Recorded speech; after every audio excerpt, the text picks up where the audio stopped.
Tur, and I come from the Undergadinya Yangunjara community. My mother was an Undergadinya Yangunjara woman and was born in Western Desert Country, and we call ourselves Anangu, a Western Desert Aboriginal person. My Anangu name is Ulalga, which means like a rock, and I've been very privileged to be able to be taught by my mother and my grandmother whilst I lived my whole life in Adelaide, but have gone back to my community throughout my whole life. I'm currently the Director of Yungarendi First Nations Centre at Flinders University, and I have been in Yungarendi for over 13 years now, and we're a centre that supports Aboriginal and Torres Strait Islander students in their university degrees. We also have a very strong Indigenous presence in terms of our academics who engage in their own research linked to their communities or their area of interest, and we also engage in research.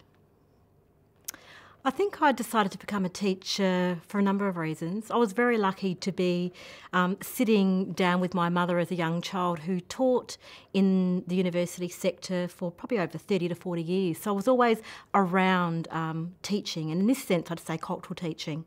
And my mother was also a teacher of the Pitjantjatjara Yangunjara language in the universities. And so I guess that inspiration came from that generational knowledge that was shared to me and showed to me as a young child. Also being around my grandmother inspired me to see the strength of knowledge and the strength of teaching. As a young child, I always wanted to be a teacher and I always wanted to be an actor. So both of them, I think, has a certain passion and drive to be around people and to share knowledge. And indirectly, I ended up in teaching because, you know, often as a young person, you're told by various people that you can't aspire or this is what you should be, and often they path your journey for you. But I was a pretty strong-minded individual and was very passionate about knowledge and learning, and so that kind of led me to, I guess, bring teaching and, I guess, my love of theatre together. After I trained to be a teacher, I worked in the Senior Secondary Assessment Board of South Australia, and that was working on curriculum. And I guess one of the first initiatives that I was involved in was the importance of Aboriginal languages in schools.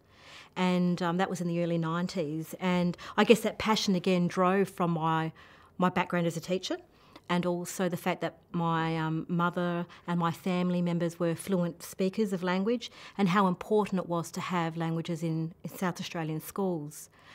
Leading from that, I then worked with Aboriginal students in senior secondary schools in terms of supporting them to achieve secondary studies and complete their SACE.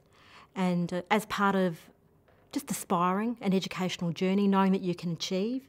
And so that was a really critical component of how I used my teaching knowledge working with Aboriginal students in South Australia. Look, I think we need Aboriginal people and Torres Strait Islander people in schools. I think they are role models. I think they are future leaders. It's about showing our children that they can be in a school space and that there is a nurturing of them and a caring of them in regards to their Aboriginal identity. It's about, I guess, showing mainstream society that Aboriginal people can achieve as educators, and that we have a long generational history of education within our lives, and that can also go into Western schooling. And it shouldn't be at the expense, though, of our own cultural knowledge or our identity. And so I think having Aboriginal teachers and Torres Strait Islander teachers in schools is about saying that we have knowledge that is of value to all students. I think partly it was through the mentoring that I received as a younger Aboriginal woman, and so I entered the university because I guess certain people saw a pathway for me. It had a vision that I could achieve, and that inspired me to go into the university sector. And there was sort of a natural transition, really, as I said, because of my mum's involvement in the university sector. And so I really love working in the university space. It allows me to work with Aboriginal and Torres Strait Islander students and see them achieve their educational journey.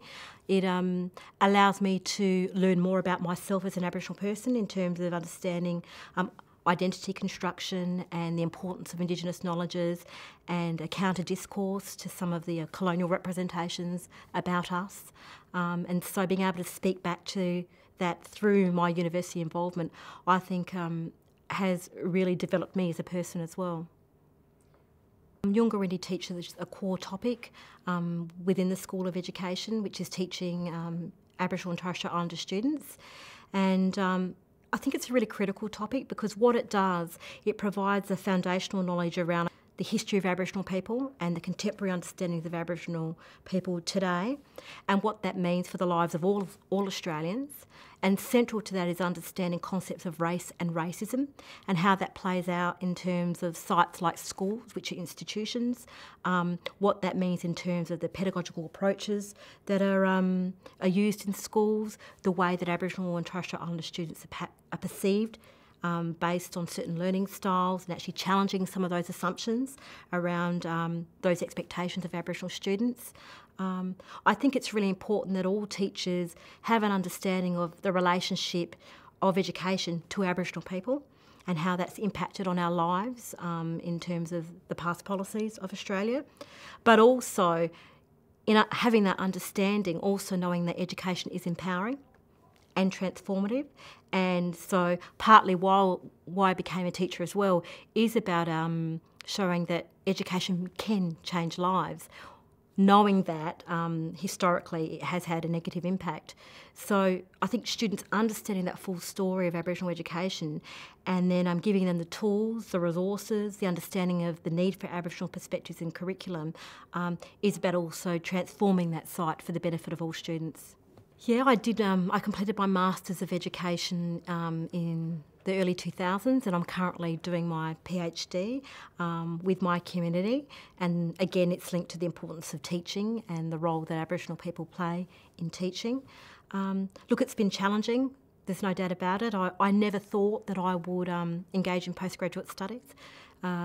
I've been very lucky, and I think the key that's kept me motivated is the mentoring and the actual support of my other colleagues and that capacity of Aboriginal intellectuals and to be around that and to be inspired. And it's a hard journey, so to actually be reminded that you can get through it. You have the skills, you have the theoretical knowledge, and you also have the passion and the drive to make change. And so I'm still going through the process of completing my PhD, and I really enjoy it, but it's also very challenging. I've been working with some of my senior knowledge holders in Cooper Pedy, and some of them are my mothers and grandmothers, and my late mother was my cultural broker for my PhD.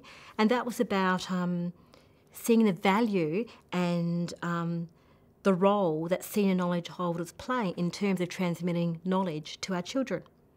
And so when I was being taught by my senior knowledge holders, I absolutely saw a clear teaching approach and grounded in cultural knowledge. And for me, I thought this is wonderful, and it was about celebrating that and documenting the role that our Aboriginal teachers play and cultural elders play in terms of teaching our young people as part of generational transmission.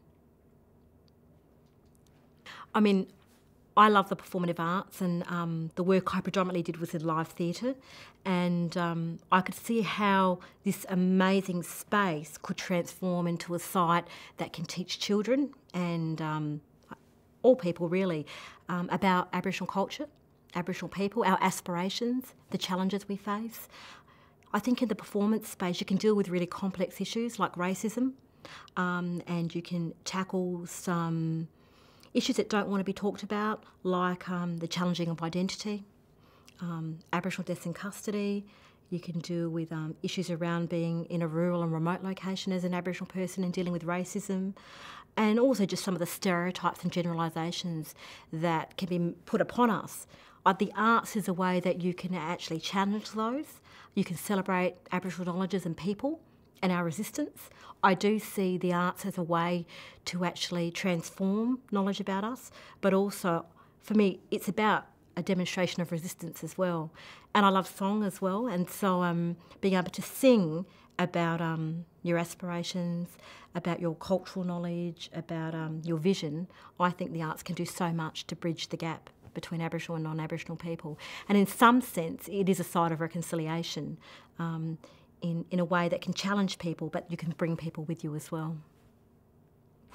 I began my first sort of live theatre performance with the State Theatre Company in a show called Funerals and Circuses. This is going back a number of years now. And that was an amazing experience because it brought a number of South Australian Aboriginal performers together.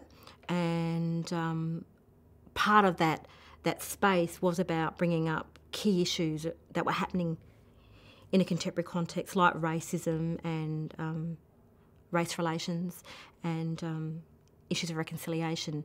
And so the beginning space for me for theatre was amazing because I thought, wow, what an amazing tool to actually bring up these really complex issues and really important issues. And because I trained as a teacher, I also loved performing with children, in front of children as well. And a lot of my teaching involved the arts, of course.